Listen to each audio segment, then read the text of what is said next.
Kristen here, and today we are going to talk a little bit about making conversation. Not only just meeting new people and kind of how to start conversation, but also how to keep conversation going. So we all are new to people and are new to places at some point in time. So we all have the opportunity to meet new people, whether it's out in the community, at an event, or maybe some of our different jobs or day programs that we attend. So there's constantly going to be opportunities to meet new people and to kind of have conversations. So for a lot of us, that might be something that we struggle with. Maybe we're really shy, and it's kind of hard for us to initiate conversation, to strike up conversation when meeting new people, or maybe we just have a difficult time kind of after we've met somebody or after we've said hello to somebody, we kind of get stuck. We don't know what to do from there. So when we're starting conversation, it's important that we have a smile on our face. That our body language tells people that we're approachable. Sometimes the way that we're kind of sitting or maybe the look on our face might kind of cause somebody else to think, oh, I don't know if I'm going to go talk to that person. So a smile is kind of a universal sign for, hey, hi, or, even though it's not verbalizing it, it's something that you can kind of do to kind of get that process started. So if somebody looks at you and you give them a smile, or if somebody smiles at you and you smile back, that can actually be the very beginning of your conversation. That can encourage somebody to talk to you. That's true. Making sure that you're approachable, that you look like a nice person, and that somebody might want to come over and actually strike up a conversation with you. So the smile, the body language, or our facial expressions, those are all very important when we're having conversations, whether it's just to begin or during and throughout the conversation. So you can simply start by saying, hello, how are you? That's not too hard usually, but sometimes it's kind of what to do after the fact. Sometimes we're not really sure what to do after that, or we might kind of stumble and get nervous. But if you don't want to start with hello, how are you? Maybe you can just kind of strike up that conversation by noticing something about somebody. You want to make sure that if you're meeting somebody for the first time, though, that after you've started your conversation, whether you choose to say hello, or maybe I noticed Kristen is reading a book that I have read, and I could say, hey, Kristen, I just got done reading that book. Isn't that a great book? Hi, my name is Amanda. Obviously I didn't know her name was Kristen. But you want to make sure if you are meeting somebody for the first time, if you say hello or you find another way to strike up the conversation, introduce yourself. So that's kind of, you can either say hello or you can kind of ask a question or notice something nice about that person. You could talk about the weather. Hey, it's such a beautiful day today. Aren't you enjoying this weather? Sometimes those types of little comments that we make can kind of take that kind of nervous feeling or anxious feeling out of starting a conversation, and that could kind of help to kind of settle us down and give us that little jump start that we need to start to talk to somebody, to have a conversation. So something else that we're going to want to do is ask questions. That's a way that we can keep conversation going or even start conversation. We can ask somebody about an opinion. So if I ask Kristen, hey, Kristen, what did you do this weekend? She may be able to tell me, I went to the mountains. They went to the mountains this weekend. So then that gives me the opportunity to say, oh, the mountains, where in the mountains, where in Pennsylvania did you go? What did you do there? So that kind of gives me some information that then I can ask more follow-up questions to keep the conversation going. Maybe I want an opinion. So maybe I ask Kristen, boy, Kristen, what do you think about the Steelers this year? Do we know yet? I don't know. So it's a little early to tell that, but you may be able to ask somebody an opinion that they have about something, or hey, Kristen, what do you think about the PACC events? I think they're awesome, and I can't wait to go to one again. So being able to kind of ask her what she thinks about something, or I can tell them my favorite. I love to go bowling with PACC. So that kind of strikes up that conversation, and it also kind of establishes some common interests that you have. So, Kristen, what are common interests that we might be able to talk about with people in conversation? So we can talk about hobbies. Hobbies would be reading, journaling, scrapbooking, anything you enjoy doing, anything at all.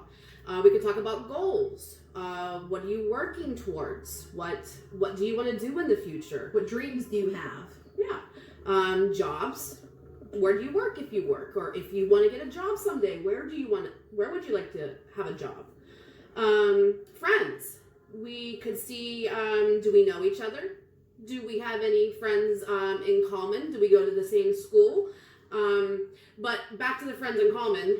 So it's important when we have common friends and we're talking with either somebody we just met, or maybe it's somebody that we've met recently, but we're still kind of getting to know them, and we realize that we have some mutual friends that we both share. It's really important when we're talking about other people that we make sure that it's positive. We don't want to gossip about others. We don't want to spread rumors about people. I don't want to go, oh, hey, Kristen, did you hear about Becky? Oh, I heard this, that, or the other thing. That's not positive. That doesn't reflect well on us as a person. And that's not something that we want to do. A lot of times, information as it goes through different people sometimes can get misunderstood. And by the time it goes through a few people, the things that we're talking about, reflecting that or about that person might not even be true. So we want to be very careful and not talk bad about other people, whether they're our friends or not. We want to make sure that we don't engage in gossip and we don't engage in spreading rumors. We want to make sure that we bring that positivity to the conversation and that we speak positively about others, because that's going to tell other people a lot about the kind of person you are. Because if I find out that somebody wasn't speaking very kindly of me, and then I run into them and they act like they're my friend, I might kind of be worried about, hey, send some mixed signals. Yeah, I don't know. I mean, I heard maybe this person wasn't saying some nice things about me. And maybe that might hurt our friendship or the potential friendship. So we want to be very careful when we do discuss other people. So it's great to have friends in common and have that we can use as a talking point, but we want to reflect on the positive things. We can share memories that we've had.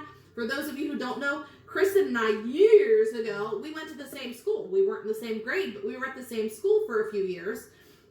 So that's something that we have in common, and we can kind of share some memories of those times and some of the people that we knew from back then. Mm-hmm. So definitely having mutual friends or memories to share is a great way to keep conversation going. It's important not to just ask yes or no questions.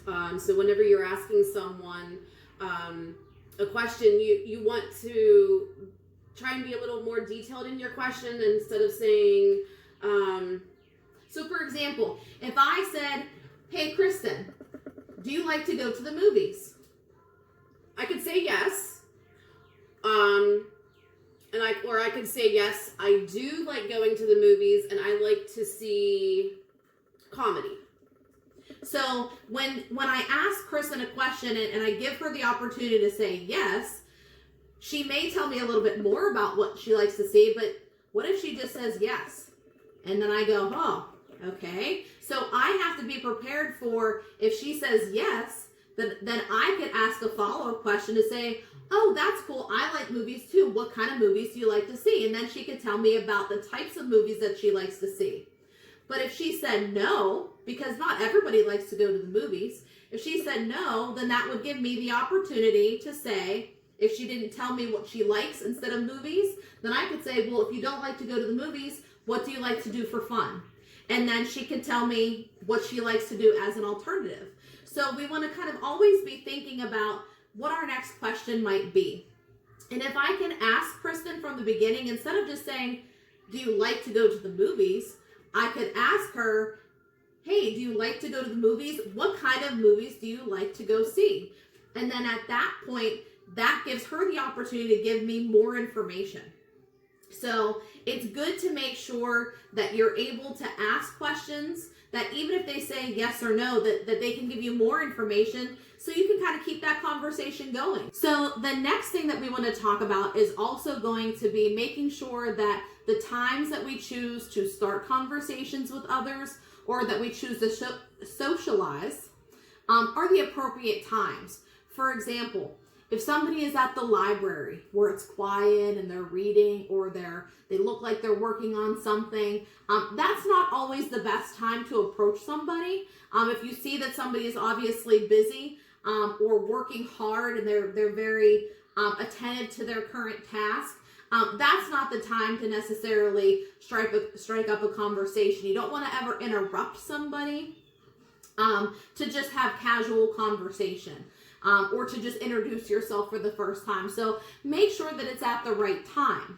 Another example of a time that wouldn't be really good to socialize or to strike up a conversation would be if, let's say, Kristen works at Target and she is busy doing her job and I came up to her and I kind of started to talk to her and have a conversation with her. Even though we're friends, it's not bad that I say, hi, how are you? And kind of quickly, greet her, but what we want to make sure is that we are not causing somebody to be distracted while they're on the job or while they're doing an important task. So make sure before you approach somebody with conversation that we make sure that it's the right time to have that conversation.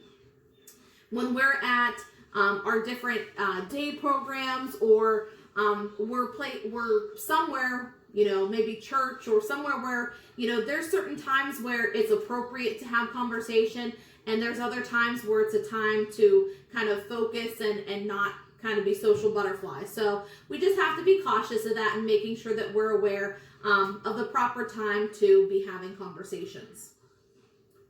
So while we're talking about conversations, these can be done in person, out and about in the community, at home, with other people. But they can also be done over the phone. Just talking on the phone, texting, emailing, FaceTiming, or even Zoom.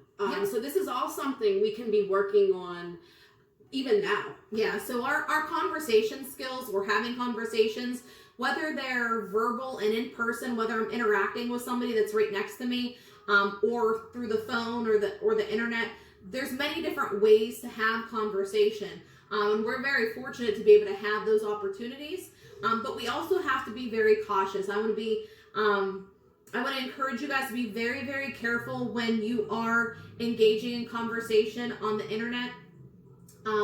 Please make sure that you're conversating with people that you know and that you can trust.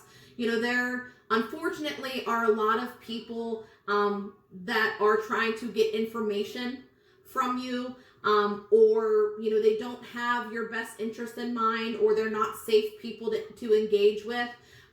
So we want to be very cautious of using the internet when it comes to meeting people and having conversation. You want to make sure that you're safe, that you're not giving up personal information. You should never be giving anybody your address or your phone number or any personal information about yourself. That's not something that is safe to do when we don't know people. We also shouldn't do that with our friends. Our friends don't need a lot of detailed information necessarily about us. They don't need banking information and different details of maybe our personal lives. Sometimes there's things that are meant to be kept private. So be very cautious of that. We are planning as of now at the end of the month of June to have in Beaver County, the Beaver County District's Attorney, their office is going to provide us with a little seminar to talk about internet and social media safety. We're hoping that we will not have to reschedule that, but if things kind of go the same way, we may have to reschedule. But if you are somebody that likes to use the internet to talk to people, to engage, please make sure that you come on out to that seminar. Let us know that you want to be there. If you're not on our mailing list, if you don't get our yellow book, let us know, because we want to make sure that we send you out a flyer and let you know that that is for sure happening, or if we have to go ahead and reschedule. But it's just really important to be aware of how to be safe when using the internet. So I hope you guys have kind of gotten some good information today. I know this is something that, we all kind of have to work on all the time.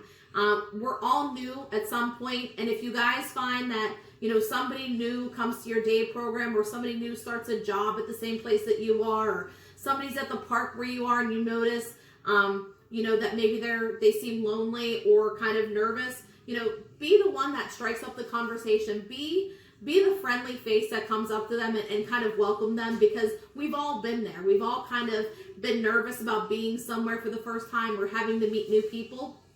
So I hope you guys can kind of take some of these conversation kind of tips and recommendations, how to start our conversations, how to keep them going, and how to be safe and when to have conversation with others.